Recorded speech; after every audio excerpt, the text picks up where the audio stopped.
Hi friends, welcome back to our channel village Kavitha vlogs. అందరూ ఎలా ఉన్నారండి? బాగున్నారా? ఇంకా మేము కూడా చాలా బాగున్నాము. ఇంకా నేనైతే ఉగాది రోజు మామిడి తోరణాలు అయితే కడుతున్నానండి. మా ఇంట్లో పనులన్నీ నేనే చేయాలండి. ఇంకెవరు నాకైతే హెల్ప్ చేయరు.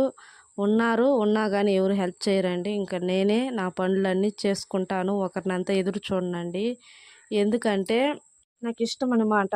నాకు ఇంట్లో పనులు చేసుకొని ఇలా తోరణాలు కట్టి మంచిగా దేవుళ్ళు మొక్కి పూజించడం అనేది నాకు చాలా ఇష్టం అండి. అందుకే నేను ఎవరిని ఎదురు చూడను. నా పనులు నేనే చేసుకుంటాను. మన చేతులు కాళ్ళు బాగున్నంత వరకు మన పని మనం చేసుకుంటూ పోవాలని ఫిక్స్ అయ్యానండి. ఏంట్రా పండగ పూటన కనీసం ఒక చిన్న హెల్ప్ చేద్దాము ఇంట్లో పని అని కనీస విలువ అన్న ఇవ్వాలండి. అది లేనప్పుడు మనం ఏం చేయలేమన్నమాట మనుషుల్ని. మన వీడియో మీకు కానీ నచ్చినట్లయితే లైక్ చేయండి, షేర్ చేయండి, సబ్స్క్రైబ్ అయితే చేయండి. Okay, bye.